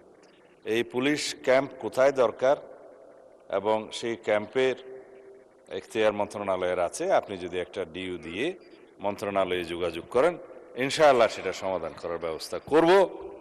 আর পরিবহনের জন্য যেটা যানবাহনের ব্যবস্থা করার কথা বললেন, এখানে মাননীয় অর্থমন্ত্রী আছে, আমরা একটা প্রস্তাব অর্থ মন্ত্রণালয়ে প্রেরণ করেছি। বলতে গেলে প্রায় পুলিশের অর্ধেক যানবাহন বিগত গণ অভ্যুত্থানের সময় বিনষ্ট হয়েছে আর কি বিভিন্নভাবে। এখন সেইগুলো ওভারনাইট আমরা পূরণ করতে পারছি না, প্রক্রিয়াধীন আছে। যখন আমরা এই যানবাহন ক্রয় করতে পারবো, মাননীয় অর্থমন্ত্রী যদি সদয় হন, তখন আপনাদেরকে বেশি করে যানবাহন দেওয়া যাবে। ধন্যবাদ মাননীয় স্পিকার। ধন্যবাদ মাননীয় মন্ত্রী। এই প্রসঙ্গে আমরা একটা সম্পূরক প্রশ্ন নিব। ওয়ান্স এগেইন আমি হাম্বলি মাননীয় সদস্যদেরকে রিকোয়েস্ট করব মূল প্রশ্নের সাথে সমন্বয় রেখে সম্পূরক প্রশ্ন করা। কুমিল্লা 4 আসন থেকে নির্বাচিত মাননীয় সংসদ সদস্য জনাব আবুল হাসনাত, আপনি একটি সম্পূরক প্রশ্ন করতে পারুন দয়া করে। ধন্যবাদ মাননীয় স্পিকার। সালাউদ্দিন সাহেবকে প্রশ্ন করলে আবার কখন নোটিশ দেওয়ার কথা বলে ফেলেন, তো সেই বিষয়টা নিয়ে সবসময় আমরা একটু সংকোচে থাকি। তো আমরা পুলিশ সংস্কার নিয়ে কথা বলছি, পুলিশের সুশৃঙ্খলা নিয়ে কথা বলছি। লাস্ট 1 মাস পুলিশের শৃঙ্খলা নিয়ে যখন আমরা স্বরাষ্ট্রমন্ত্রী মহোদয় তো মাননীয় স্পিকার, মাননীয় সদস্য জি বলতে দেন। মাননীয় সদস্য লেট মি হ্যান্ডেল। মাননীয় সদস্য, আমাদের পার্লামেন্টারি প্রসিডিউরে আমরা যাই। মাননীয় স্পিকার, আমরা যখন পুলিশ সংস্কার নিয়ে কথা বলছি, মাননীয় স্পিকার মাননীয় সদস্য আপনি দয়া করে বসুন। আমরা আশা করছি পরবর্তীতে আমরা সকল সদস্যগণ সংসদীয় যে নর্ম আছে, প্র্যাকটিস আছে, সেটা মেনে চলবো। Thank you. Yes, thank you মাননীয় স্পিকার। মাননীয় স্পিকার, পুলিশ সংস্কার নিয়ে যখন আমরা কথা বলি বা পুলিশের যে বিষয়গুলো, তৃণমূলের কিছু পুলিশের অনেক সমস্যা রয়েছে ইনস্ট্রুমেন্টাল। যেমন পুলিশকে যখন তদন্ত করতে পাঠানো হয়, ওই তদন্তের খরচ কিন্তু থানা থেকে দেওয়া হয় না, আর যেটা দেওয়া হয় সেটা কিন্তু অপ্রতুল। আমরা যখন পুলিশকে একটা কাজ করতে দিচ্ছি কিন্তু বাজেট দিচ্ছি না, পুলিশে একটা কালচার প্রচলিত রয়েছে, সেটা হচ্ছে ম্যানেজ করে নাও। এই ম্যানেজ করতে গিয়ে দেখা যায় পুলিশ দুর্নীতির বিভিন্ন কাজে তারা কনভেনশনালি জড়িয়ে পড়ে। যেমন কিছুদিন আগে আমাদের 26শে মার্চের প্রোগ্রাম হয়েছে, এবং সেটা হচ্ছে সবাই জানে, এই 26শে মার্চের প্রোগ্রামে যে বাজেট দেওয়া হয়েছে প্রশাসনকে, সেই বাজেট এবং প্রোগ্রাম করতে গিয়ে যে খরচ হয়েছে সেটার মধ্যে কিন্তু আনুপাতিক অনেক ধরনের ব্যবধান রয়েছে। তখন যে কাজটা করতে হয়, পুলিশ ব্যবসায়ী থেকে, তারপর হচ্ছে তার এলাকার বিভিন্ন প্রতিষ্ঠিত মানুষ থেকে কিন্তু অর্থ উঠাতে হয়। আমার মাননীয় স্বরাষ্ট্রমন্ত্রীর কাছে প্রশ্নটি হচ্ছে, এই যে পুলিশের যথাযথ বাজেট দেওয়া হবে কিনা, যাতে করে তাদের যে রুটিন ডেইলি অ্যাক্টিভিটিগুলো রয়েছে সেই ডেইলি অ্যাক্টিভিটিগুলো যথাযথভাবে তারা পরিচালনা করতে পারে, এবং তাদেরকে যেন ম্যানেজ করে নাও কালচারে যেন না যেতে হয়, এবং কোনো ধরনের দুর্নীতিতে যেন তাদেরকে যুক্ত না হতে হয়। ধন্যবাদ। আর আরেকটা বিষয়, যদি সম্বোধন করার ক্ষেত্রে যদি ভুল হয়ে থাকে সেটা আমি অ্যাকনোলেজ করছি, কারণ আমার এই সংসদে আমি আসছি, আমার 27.5 বছর বয়স। সেখানে মাননীয় স্বরাষ্ট্রমন্ত্রী যখন সংসদে এসেছেন 1991 সালে, আর আমি জন্ম হয়েছি 1998 সালে। তো সেই জায়গাতে যদি কনভেনশনাল যে ভুল আছে, আমরা সেগুলো সংশোধন করতেও রাজি। আমাদের যখনই আমাদেরকে নোটিশ করবেন আমরা সেটাকে সংশোধন করে নেব। ধন্যবাদ। ধন্যবাদ মাননীয় সদস্য। We are learning every day. ধন্যবাদ। মাননীয় মন্ত্রী। মাননীয় স্পিকার, আপনাকে ধন্যবাদ। এটাই হচ্ছে পার্লামেন্টারি কালচার। আমি বয়স যাই হোক, মাননীয় সংসদ সদস্য হিসাবে আমাকে অ্যাড্রেস করতে হবে যে সদস্য প্রশ্নটি উত্থাপন করেছেন। আর্লি এজে পার্লামেন্টে আসাটা একটা সৌভাগ্যের বিষয়। আমরা সবারই উজ্জ্বল ভবিষ্যৎ কামনা করি। যেই মানে আমরা যে সময় এমপি হয়েছি তার চাইতে 8-10 বছর পরে জন্ম নেওয়াটা সৌভাগ্যের বিষয়, কারণ তার আগে সামরিক শাসনের সময় ছিল। যে প্রশ্নটা মাননীয় সদস্য উত্থাপন করেছেন, বাজেটের মন্ত্রী তো আমার পাশে আছে। এখন আমরা অনুরোধ করব পুলিশ বাহিনীকে আরও বেশি কর্মক্ষম করা এবং দুর্নীতিমুক্ত রাখার জন্য যথাযথ বাজেট তিনি দেবেন, এবং সেই বিষয়ে আমরা আগামী বাজেট অধিবেশনে পুলিশের বাজেট বৃদ্ধির জন্য আমি একটা প্রস্তাব মাননীয় অর্থমন্ত্রীর কাছে মাননীয় প্রধানমন্ত্রীর মাধ্যমে করে রাখছি। এটা সত্য কথা যে পুলিশের যে পরিমাণ রিসোর্স দরকার, যে পরিমাণ বাজেট দরকার, সেই পরিমাণ আমাদের অর্থনীতি সহ্য করতে পারে না বলেই হয়তো আমরা দিতে পারি না। তবে আমরা একটা ট্রান্সপারেন্ট এবং জবাবদিহিমূলক পুলিশি ব্যবস্থা যদি কায়েম করতে চাই, পুলিশ যেন অন্য কোনোভাবে ম্যানেজ করার কালচার থেকে বেরিয়ে আসে সেটা আমাদেরকে নিশ্চিত করতে হবে। ধন্যবাদ মাননীয় সদস্য। ধন্যবাদ মাননীয় মন্ত্রী। আমরা এই প্রসঙ্গে আরেকটা সম্পূরক প্রশ্ন নিচ্ছি। ব্রাহ্মণবাড়িয়া 2 আসন থেকে নির্বাচিত মাননীয় সংসদ সদস্য রুমিন ফারহানা। অসংখ্য ধন্যবাদ। মাননীয় স্পিকার, ব্রুট মেজরিটি সবসময় বিপজ্জনক। অতীতেও আমরা সংসদে যখন ব্রুট মেজরিটি দেখেছি সেটা পরিণতি খুব ভালো হয়নি। মাননীয় স্পিকার, সে কারণে আমি বিনীতভাবে বলি, আমাদের সম্পূরক প্রশ্নের বিধিনিষেধ যদি এত কড়াকড়িভাবে করেন তাহলে আমরা কি করে মন্ত্রী পরিষদকে জবাবদিহিতার আওতায় আনবো? মাননীয় সদস্য, এটা এই অবস্থান থেকে করা হয়নি। We are abided by the rules and regulations of the parliamentary procedure, and I am hereby to declare that I cannot go beyond the procedure. I understand মাননীয় স্পিকার, কিন্তু তারপরেও একটু যদি উদার হই তাহলে বোধহয় ভালো হয়। আমাদের মাননীয় স্বরাষ্ট্রমন্ত্রী, উনি অত্যন্ত দক্ষ যোগ্য ব্যক্তি। উনি সংবিধান যেমন ভালো জানেন, আমি নিশ্চিত উনি ওনার মন্ত্রণালয়ের ব্যাপারেও অনেক বেশি জানেন। সে কারণেই একেবারে সম্পূরক প্রশ্ন ঠিক ওই মূল প্রশ্নের আঙ্গিকে না হলেও আমি মাননীয় স্বরাষ্ট্রমন্ত্রীর দৃষ্টি আকর্ষণ করে বলছি, বাংলাদেশের মানুষের কপাল এমন যে মরার উপর খাড়ার ঘা সব সময়ই থাকে। দীর্ঘ 15 বছর গুম, বিচার বহির্ভূত হত্যা, হেফাজতে নির্যাতন, নেতাকর্মীদের ধরে নিয়ে গিয়ে পা ভেঙে ফেলা, অসুস্থ করে দেওয়া, এই কালচার ছিল। এরপরে অন্তর্বর্তীকালীন সরকারের সময় মাননীয় স্পিকার আমরা দেখলাম মব কালচার। 2024-এর সেপ্টেম্বর থেকে 2026-এর জানুয়ারি পর্যন্ত মাননীয় স্পিকার আমাদের যেই পরিসংখ্যান সেটা বলছে যে 250-300-র উপরে মানুষ নিহত হয়েছে এই মবের খপ্পরে পড়ে। আমার মাননীয় স্বরাষ্ট্রমন্ত্রীর কাছে প্রশ্ন, যেহেতু একটা খারাপ কালচার বাংলাদেশে শুরু হয়েছে এবং আমি নিজেও 21শে ফেব্রুয়ারি সেটার একজন ভুক্তভোগী, সেটা বন্ধ করার ব্যাপারে সরকার কি মেজার নেবে এবং স্বরাষ্ট্রমন্ত্রী এই ব্যাপারে কি কি পদক্ষেপ নেবেন? ধন্যবাদ। ধন্যবাদ মাননীয় সদস্য। মাননীয় মন্ত্রী। মাননীয় স্পিকার, আপনাকে ধন্যবাদ। মাননীয় সদস্যকেও অনেক বেশি ধন্যবাদ দিচ্ছি। এই মব কালচারের ইস্যুটি একটা ডিফারেন্ট ডিবেট, আলাদা ডিবেট হতে পারত।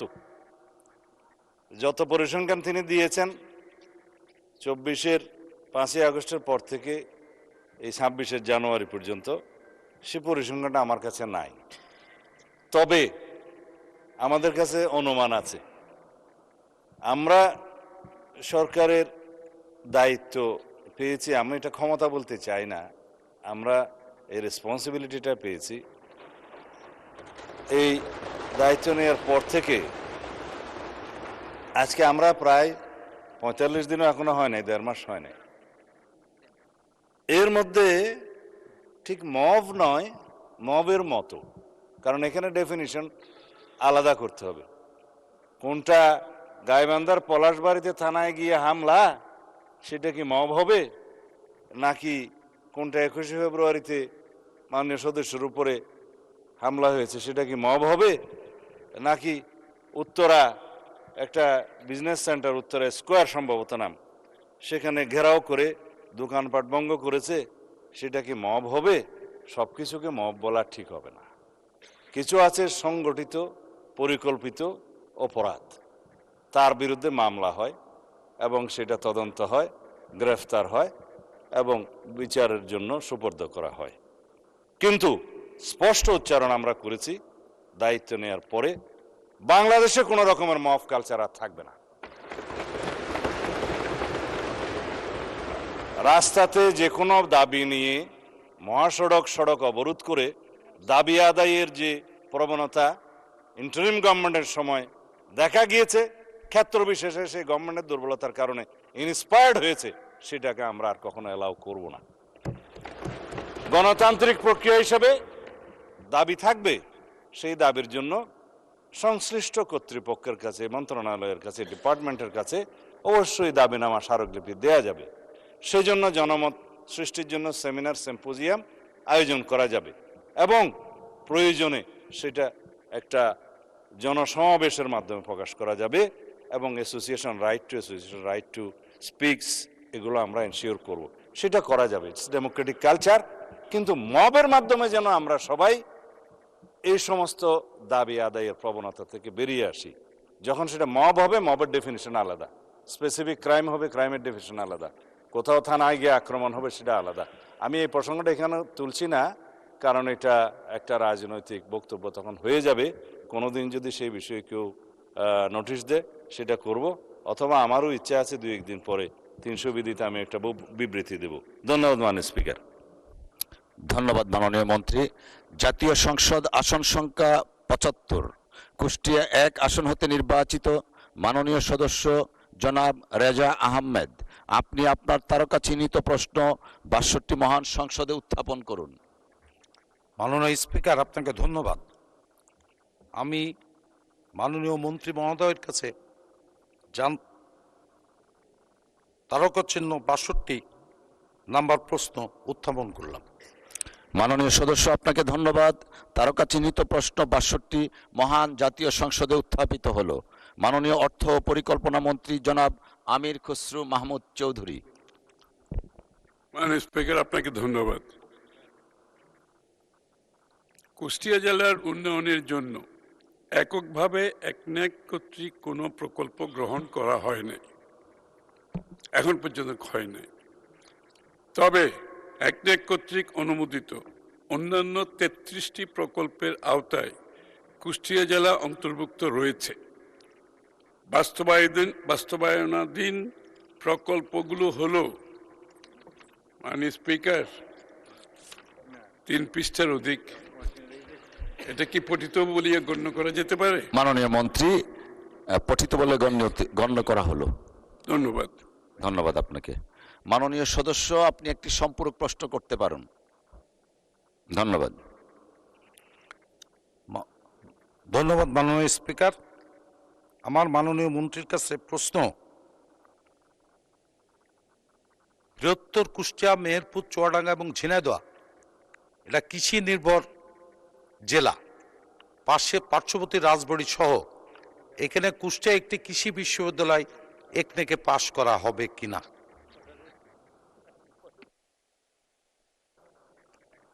মাননীয় মন্ত্রী, এরপরে যান, কেউ নাই তো। কৃষি বিদ্যালয়ের প্রয়োজনীয়তা যদি থাকে, আমার মনে হয় সেই প্রকল্পটি আপনাকে রেসপেক্টিভ মিনিস্ট্রির মাধ্যমে একনেকে আসলে অবশ্যই বিবেচনা করা হবে। ধন্যবাদ মাননীয় মন্ত্রী।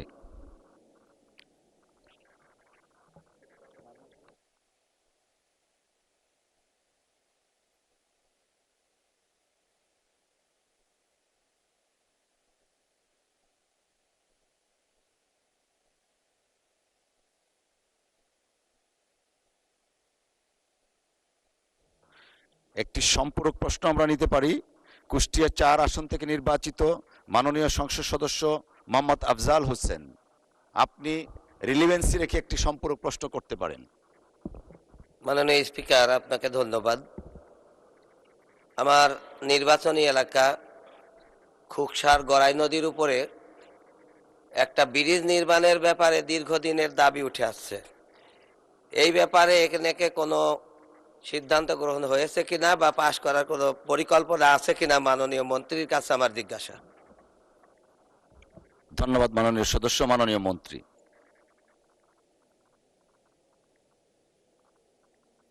একটু রিপিট করে যাবে প্রশ্নটা? সরি, আমি মাননীয় সদস্য, আপনার প্রশ্ন দয়া করে একটু রিপিট করেন। আমার নির্বাচনী এলাকা খুকসার গড়াই নদীতে একটা ব্রিজ নির্মাণের ব্যাপারে দীর্ঘদিন পরিকল্পনা হয়ে আসছে। এটা এখানে পাশ করা কোনো পরিকল্পনা আছে কিনা বা কত দূর, এটা জানতে চাই আর কি। মাননীয় মন্ত্রী।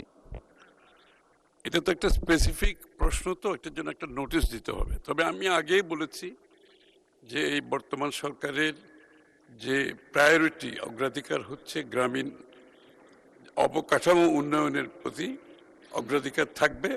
আপনি একটা নোটিশ দিলে আমি স্পেসিফিক উত্তর দিতে পারবো। ধন্যবাদ মাননীয় মন্ত্রী। আমাদের প্রশ্নোত্তর পর্ব শেষ হলো। মাননীয় সদস্যবৃন্দ, আজ কার্যপ্রণালী বিধির 71 বিধিতে জরুরি জনগুরুত্বপূর্ণ সম্পন্ন বিষয় সম্পর্কে 62টি মনোযোগ আকর্ষণের নোটিশ পাওয়া গেছে।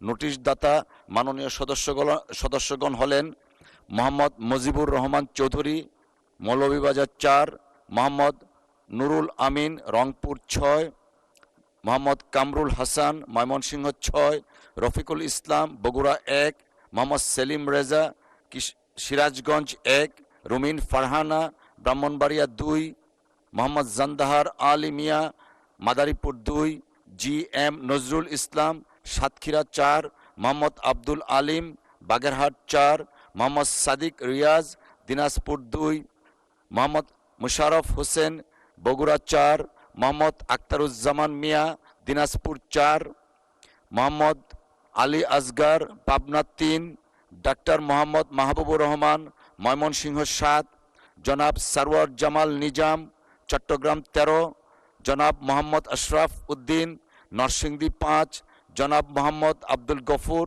কুষ্টিয়া ২, জনাব মোহাম্মদ শামীম কায়সার, গাইবান্ধা ৪, জনাব গাজী এনামুল হক, যশোর ৫, জনাব মোহাম্মদ রুহুল আমিন দুলাল, পিরোজপুর ৩, জনাব মোহাম্মদ রুকুনউদ্দিন বাবুল, লালমনিরহাট ২, শেখ মোহাম্মদ রেজাউল ইসলাম, নওগাঁ ৬, জনাব মোহাম্মদ আনোয়ারুল ইসলাম, কুড়িগ্রাম ১, শেখ মুজিবুর রহমান ইকবাল, কিশোরগঞ্জ ৫, জনাব নুরুল আমিন, চট্টগ্রাম ১, জনাব মোহাম্মদ আবু তালেব মণ্ডল, পাবনা ৪, জনাব আলমগীর মোহাম্মদ মাহফুজউল্লাহ ফরিদ, কক্সবাজার ২, জনাব এস এম জাহাঙ্গীর হোসেন, ঢাকা ১৮, জনাব মোহাম্মদ রাশিদুল ইসলাম রাশেদ, শেরপুর ১, জনাব সৈয়দ জয়নুল আবিদিন, ঢাকা ৪, জনাব মোহাম্মদ গুলাম রসুল, যশোর ৪, জনাব মোহাম্মদ জহিরুল ইসলাম,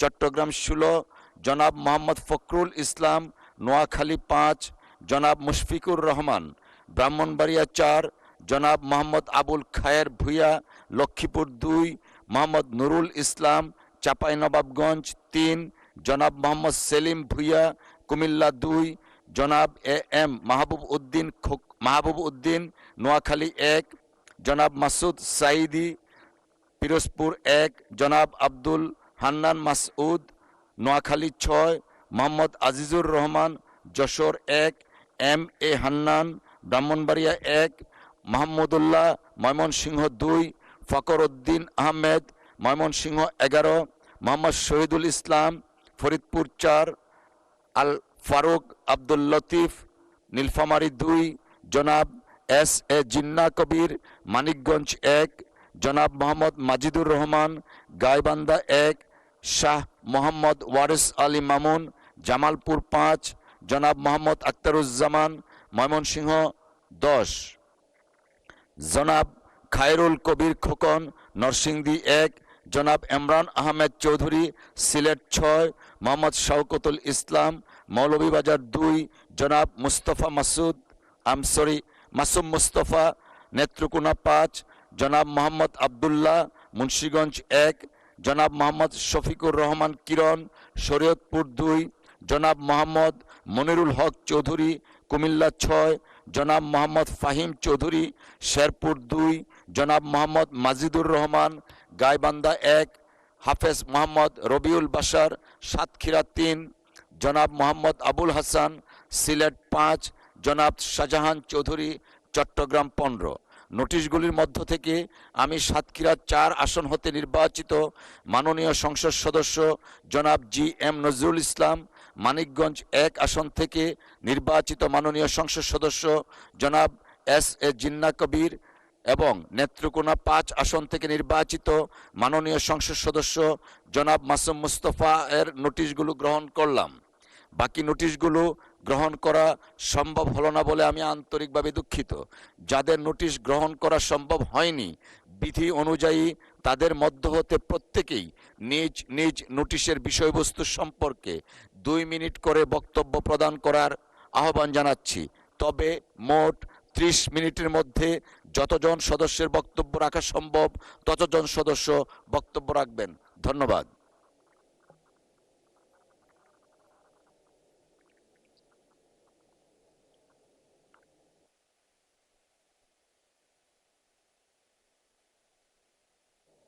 মাননীয় সদস্য বসুন, আমরা কার্যসূচিতে আছি, let it be finished first please.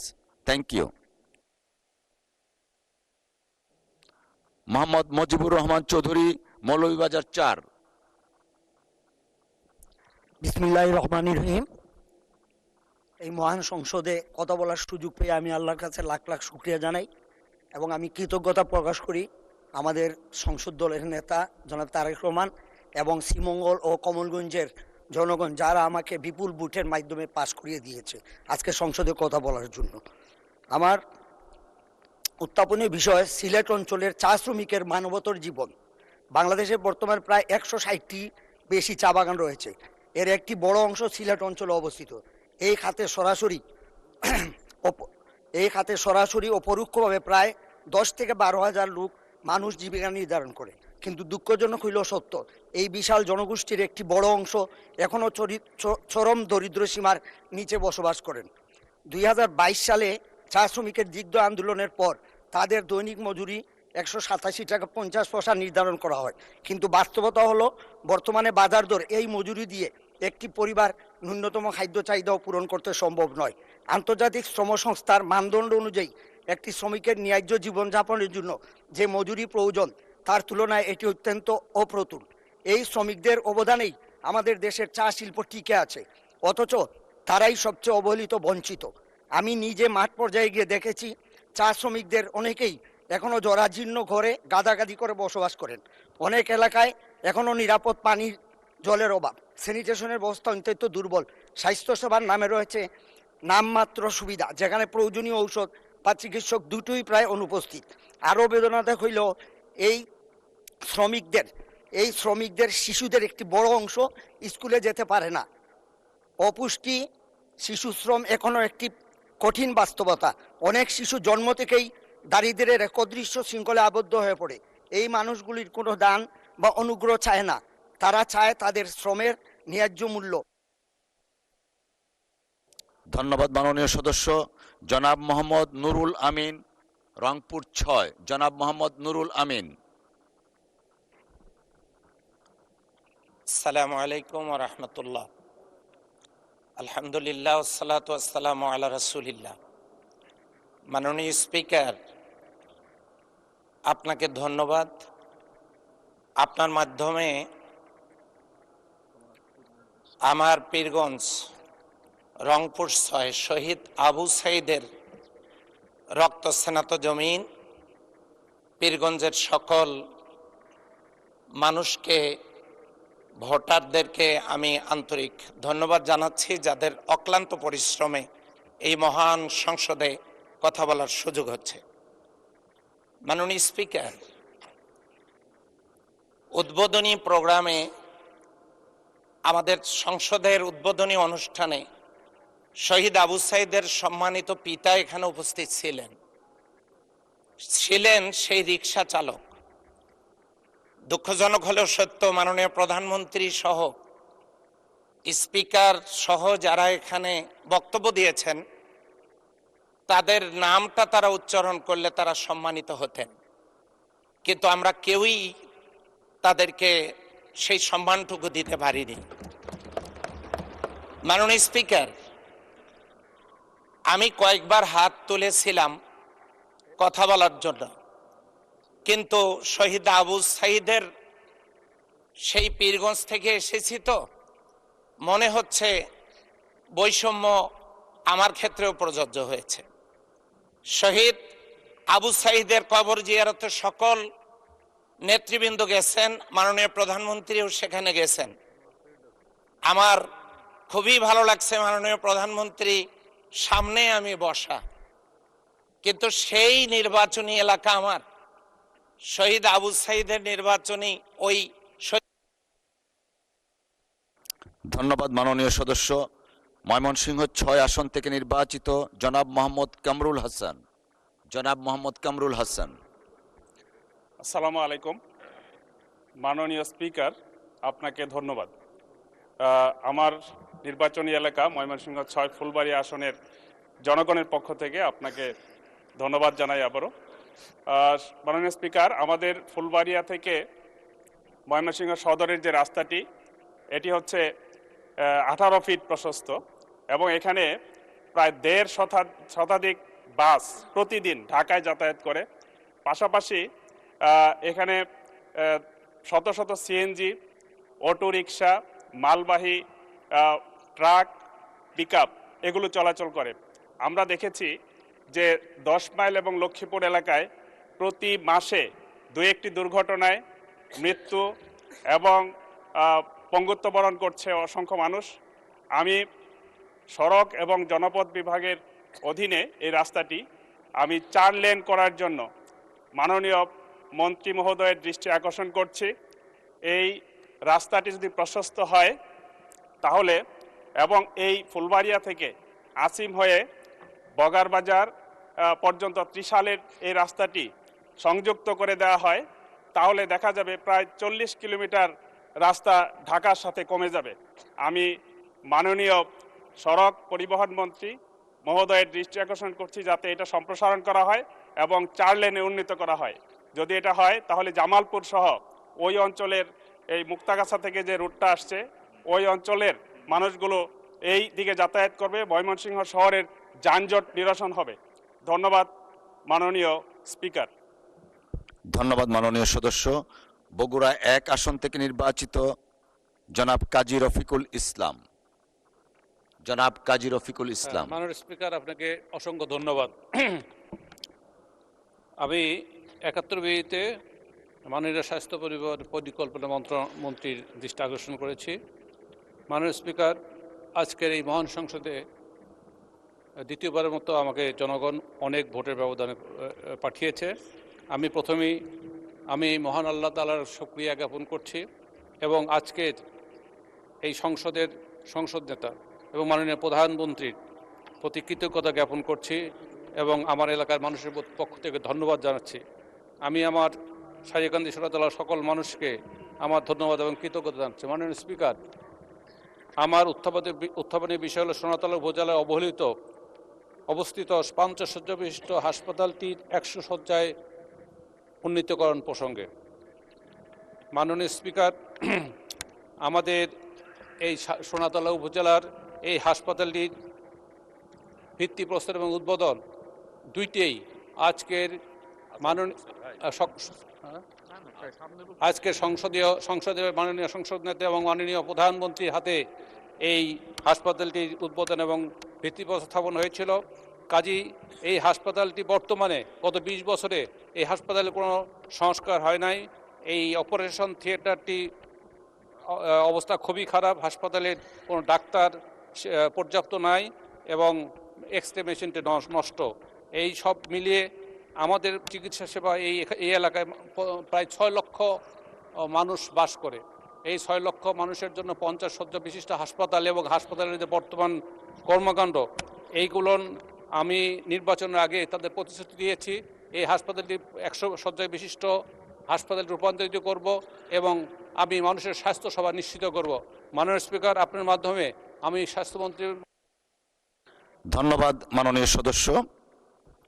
আমরা এই পর্যায়ে আসরের নামাজ আদায়ের জন্য 20 মিনিট বিরতিতে যাচ্ছি। 20 মিনিটের জন্য মুলতবি। ধন্যবাদ সকলকে।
أشهد أن محمدا رسول الله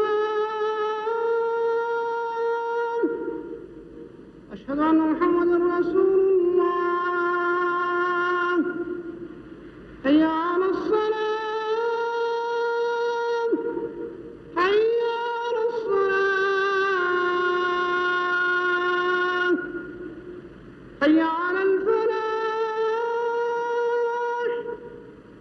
حي على الفلاح الله أكبر الله أكبر لا إله إلا الله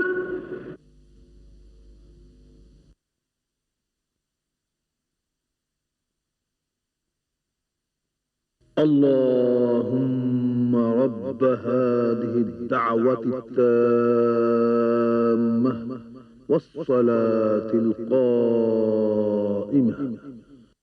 آت محمدا الوسيلة والفضيلة والدرجة الرفيعة وابعثه مقاما محمودا الذي وعدته إنك لا تخلف الميعاد হে আল্লাহ, এই পরিপূর্ণ আহ্বান ও শাশ্বত নামাজের তুমি প্রভু। হযরত মুহাম্মদ সাল্লাল্লাহু আলাইহি ওয়াসাল্লামকে দান করো বেহেশতের সর্বোচ্চ সম্মানিত স্থান এবং সুমহান মর্যাদা, আর তাকে অধিষ্ঠিত করো শ্রেষ্ঠতম প্রশংসিত স্থানে, যার প্রতিশ্রুতি তুমি তাকে দিয়েছ। নিশ্চয়ই তুমি প্রতিশ্রুতির ব্যতিক্রম করো না।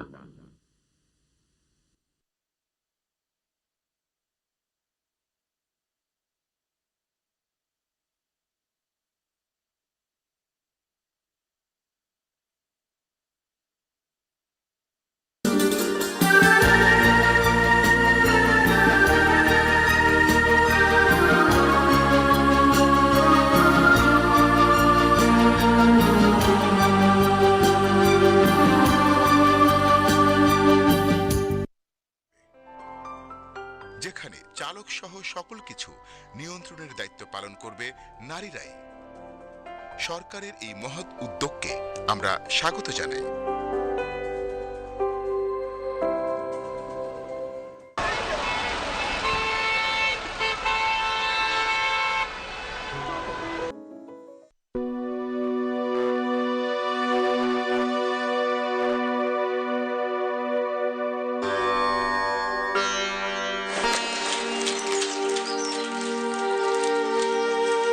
কারেন্ট নাই, লোডশেডিং চলছে।